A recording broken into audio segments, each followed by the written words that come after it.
Kadang kita hidup ini kita merasa kita lah yang paling berat, kita lah yang paling. Ternyata pergilah ke rumah sakit, pergi.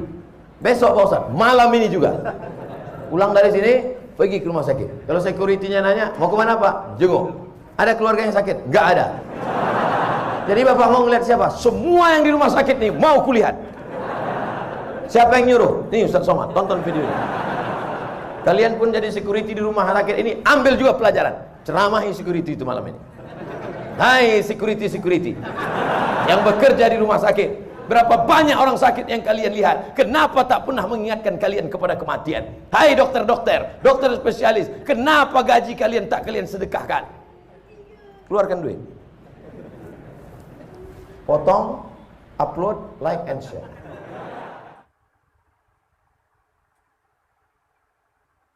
Saya seorang ikhwan. Kalau laki-laki ikhwan, kalau perempuan akhwat. Dalam Islam jenis kelamin cuman ada dua, ikhwan dan akhwat. Tak ada wanwat. Ikhwan dan akhwat. Saya ikhwan, berarti laki-laki. Saya ingin nikah, alhamdulillah. Cuma calon mertua saya minta resepsi. Bagus.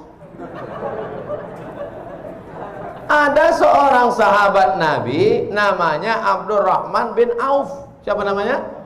Abdurrahman bin Auf. Tangannya kuning-kuning bekas minyak za'faran. Minyak za'faran dipakai ketika orang nikah. Nabi nanya, Abdurrahman bin Auf, iya, itu tanganmu kuning-kuning. Iya. Kamu nikah? Iya. Aulim walau bisatin, potonglah kambing. Kenapa nggak buat resepsi? Calon mertua minta resepsi, bagus. Tapi harus megah. Wa na'uzubillah.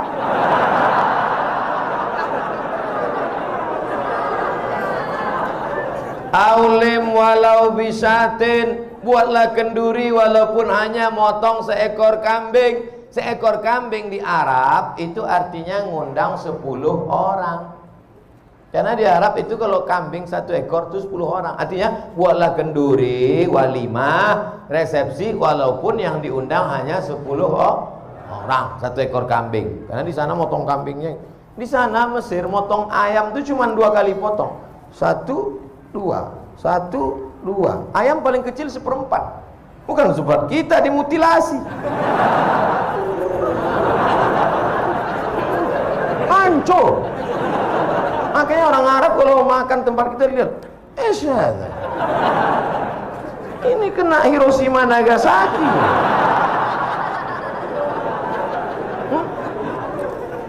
Wahai ibu-ibu yang berada di bawah, saya minta malam tahun baru hijrah ini hanya 1 permintaanku, Bu, turunkan harga mahar. Takbir. Takbir. Ketahuan tak bermodal. Yang penting anakmu menikah dengan laki-laki yang soleh-soleh ini, soleh. Aku bersaksi di hadapan Allah bahwa yang ada di hadapanku ini adalah pemuda yang soleh. Mereka sudah mau datang ke masjid, sholat berjamaah, meninggalkan segala macam aktivitas malam ini. Tiba-tiba datang dia mau meminang anak gadismu dengan cara yang baik. Bapak, saya mau hubungan ini tidak hanya sekedar pertemanan, tapi ingin lebih dekat, mau minang. Apa nanti datang-datang sini? Naik apa tadi kemari? Naik Grab Pak, pulang.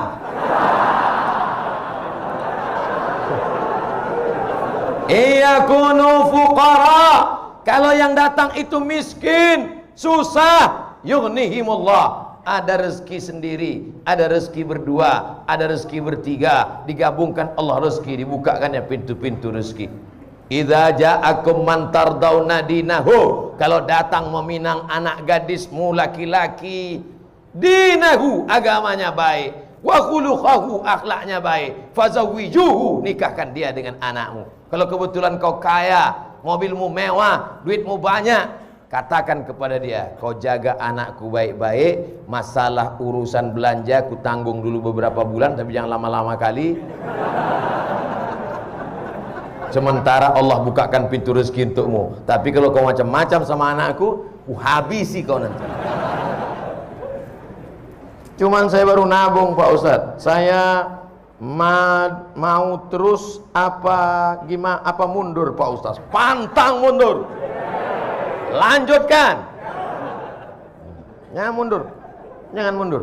Setapak pun kau jangan mundur. Allah bersamamu. Minjam uang Pak Ustadz? Enggak ada.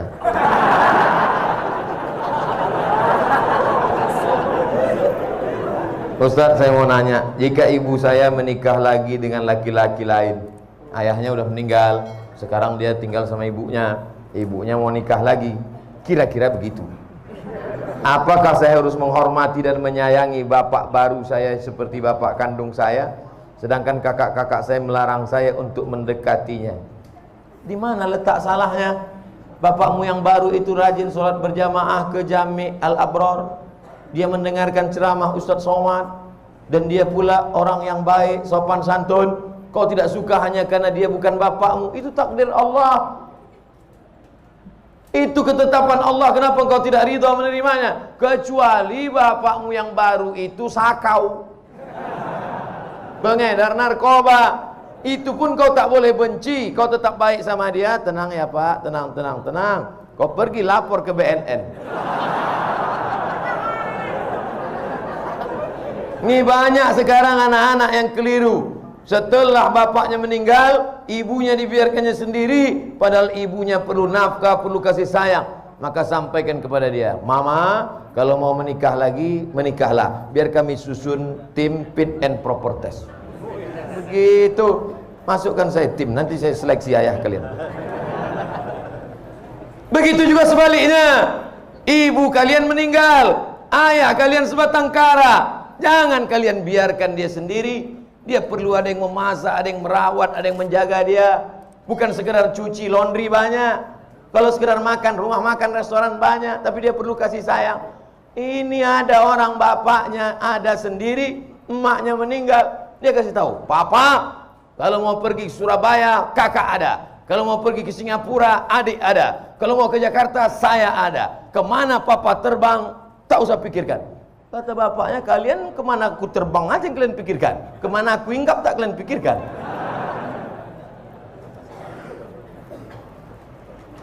Saya ingin nanya, saya punya saudara. Di saat orang tua kami belum meninggal, sudah meninggalkan wasiat dalam warisan.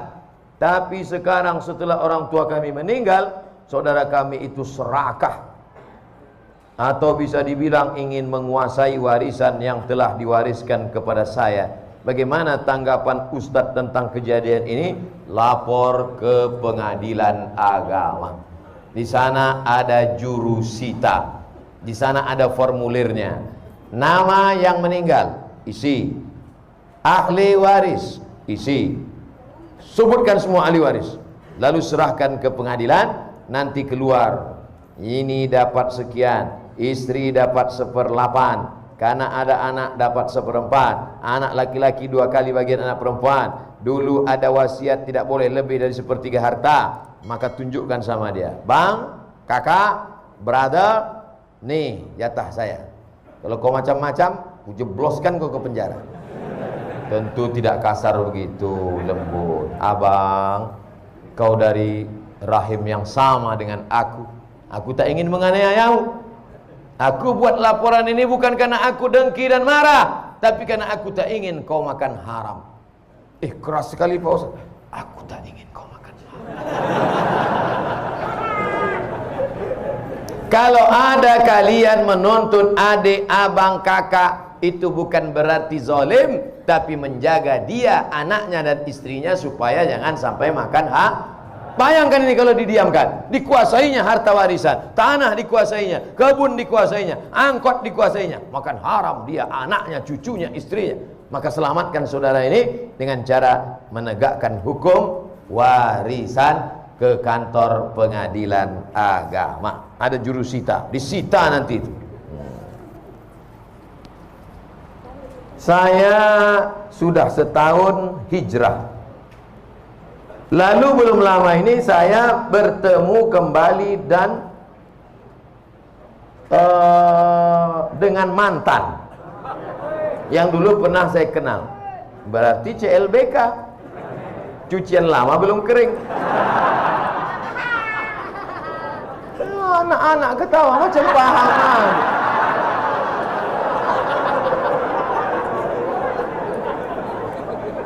Dan saya melakukan maksiat, astagfirullah.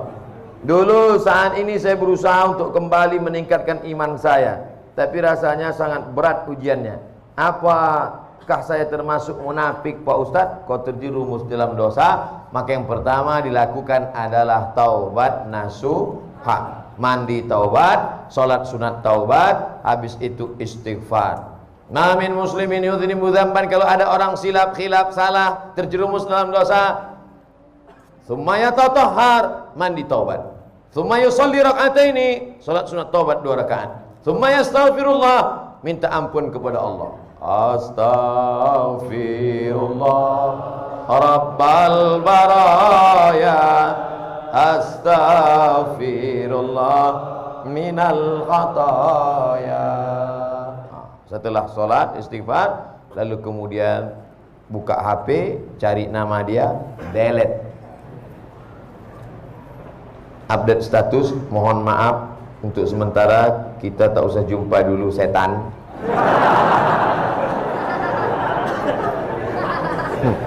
Inna syaitana lakum aduun, setan itu musuh bagi kamu, fattakhiruhu aduwa, jadikan dia sebagai musuh. Setan tidak pernah ngajak selingkuh. Pernah tak setan ngajak? Ayo selingkuh. Tidak. Setan mengajak dari langkah pertama, tukar nomor, kirim WA, ASL please. La tattabi'u khutuwatis syaitan, jangan ikuti langkah-langkah setan, karena setan punya trik, punya tipuan-tipuan. Oleh sebab itu jaga. Adapun engkau, supaya jangan lagi kembali ke mantan, supaya cepatlah cari perempuan solehah, mudah-mudahan menikah tahun ini. Tanggal nggak penting, yang penting tahun. Karena banyak juga orang, kapan nikah? Bulan Mei Ustaz. Tanggalnya, tahunnya pun nggak pasti Ustaz. Sebelum berakhir 2019, mudah-mudahan yang sudah mau nikah, menikah. Azam, tekad kuat, nikah, istikharah. Kamu kenapa belum juga nikah? Calon saya 2 Pak Ustaz. Sudah istikharah? Sudah Pak Ustaz. Terus mana yang kelihatan? Dua-duanya. Jadi belum putus istikharah. Kalau udah istikharah putus, tinggal 1. Yang lain itu tereliminasi. Apa hukum orang suka zina, mabuk, tapi suka sholat? Man sholatuhu lam tanhahu anil fahsya'i wal munkar. Siapa yang sholatnya tidak mencegah dirinya dari perbuatan keji dan munkar, falam yazdad illa bu'dan, maka dia bukan makin dekat pada Allah, tapi makin jauh. Oleh sebab itu kita mesti menjauhkan dari segala perbuatan ini. Tinggalkan, buat komunitas pemuda hijrah, masyarakat remaja Masjid Jami Al-Abrar, berteman dengan orang-orang baik, ikut maulid, ikut pengajian, jangan lagi terjerumus pada perbuatan ini. Mudah-mudahan Allah membukakan pintu rezeki dan keberkahan. Bagaimana cara agar hijrah kita istiqomah? Pertama, an-nadamu fil qalbi, menyesal dalam hati, wal iqraru bil lisani, diucapkan dengan lidah, astagfirullah, wal amalu bil arkani, diamalkan dengan anggota tubuh, rajin sholat, rajin pengajian. Tapi saya Pak Ustadz masih tetap teringat-ingat, terbayang-bayang sama mantan. Hilangkan nomornya. Hadiah-hadiah yang dia kasih dulu dalam bentuk gelang, cincin, rantai, anting, buang semuanya. Karena kalau itu masih dilihat, teringat, terbayang, buang. Dulu dia kasih ada sendal Pak Ustadz, buang, ganti sendal baru. Dulu dia nggak ada ngasih duit Pak Ustadz, jangan. Tempat-tempat yang pernah dikunjungi bersama, kebun, mal, hindari. Segala yang mengingatkan dia, minta pada Allah, ya Allah, lumpuhkan otakku agar tidak mengingat dia kembali. Na'udzubillah, lumpuh betulan. Hilang semua hafalan-hafalan Quran. supaya hanya berzikir. Walladzina idza fa'alu fa'isyatan, kalau ada terlintas di pikiran macam-macam, au zalamu anfusahum, kalau dia menganiaya dirinya, zakarullah, istighfar. Jadi yang pertama, taubat nasuha dengan syarat dan ketentuan berlaku. Yang kedua, menggabungkan diri dengan komunitas hijrah. Bapak-bapak yang sudah hijrah, komunitas. Anak-anak muda yang hijrah, komunitas. Anak-anak belum ada dosa lagi. Kan belum ada dosa, belum akil balik. Kalau mau ribut, ribut lah sekarang.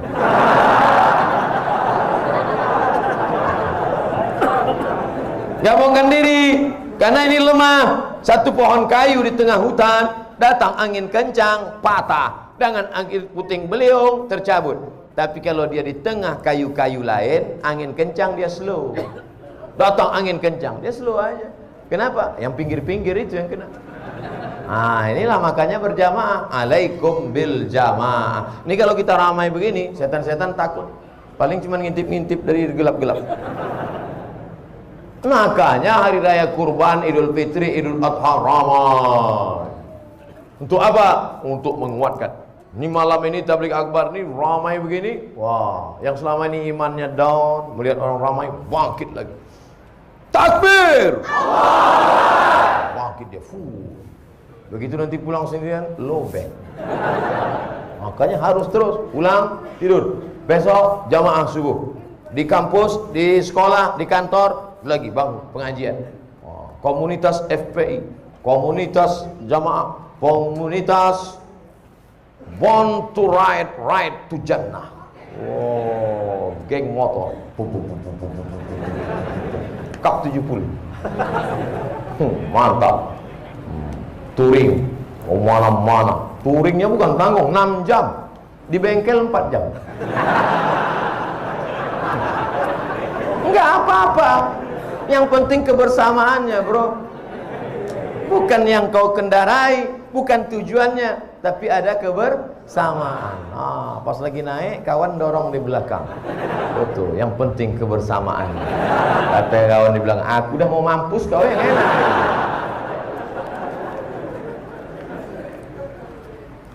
Pertama, menyesal dalam hati, diikrarkan di lidah, diamalkan dengan anggota tubuh, menyesal. Lalu kemudian setelah itu menggabungkan diri dengan komunitas. Yang ketiga, sering-sering ziarah kubur dan ngelihat orang sakit. Saya pergi ngelihat orang sakit, anak muda umur 23 tahun mandi di pantai, tiba-tiba luka sedikit aja. Tiba-tiba Allah beri ujian, dalam waktu 9 bulan kanker kulit dari atas sampai ke bawah. Harus dibawa ke rumah sakit. Perempuan seperti hamil 9 bulan. Ibu sudah berapa lama? Baru 4 bulan. Apa ini? Cancer.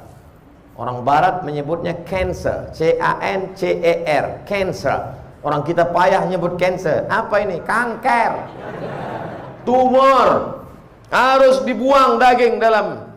Berapa uang untuk membelah, membedah, membuang daging? 40 juta. Kalau sampai pendarahan masuk ICU 70 juta. Ya Allah. Satu saudara kita kena kanker mata, hampir sama besar mata dengan kepala, ditutup dengan sapu tangan. Sampai di situ saya disuruh ceramah sama Ustaz Hanan At-Taqi. Silakan Ustaz Somad ceramah. Tak sanggup saya ceramah. Assalamualaikum. Lemas badan saya. Ternyata yang kau hadapi selama ini belum ada apa-apanya, Abdul Somad. Mereka kulitnya, perutnya, matanya, yang satu berlubang leher, nah kanker tenggorokan. Jadi yang kau rasakan selama ini belum ada apa-apanya, Abdul Somad. Kau baru dilaporkan. Kadang kita hidup ini kita merasa kita lah yang paling berat, kita lah yang paling. Ternyata pergilah ke rumah sakit, pergi. Besok Pak Ustaz, malam ini juga. Pulang dari sini, pergi ke rumah sakit. Kalau security-nya nanya, mau kemana Pak? Jenguk. Ada keluarga yang sakit? Nggak ada. Jadi Bapak mau ngeliat siapa? Semua yang di rumah sakit nih mau kulihat. Siapa yang nyuruh? Nih Ustaz Somad, tonton video ini. Kalian pun jadi security di rumah sakit ini, ambil juga pelajaran. Ceramahi security itu malam ini. Hai security yang bekerja di rumah sakit. Berapa banyak orang sakit yang kalian lihat, kenapa tak pernah mengingatkan kalian kepada kematian? Hai dokter-dokter, dokter spesialis, kenapa gaji kalian tak kalian sedekahkan? Keluarkan duit, potong, upload, like and share. Saudara yang dimuliakan Allah Subhanahu wa taala, apa yang kita cari hidup yang singkat ini kalau bukan mempertahankan iman istiqomah dan amal soleh?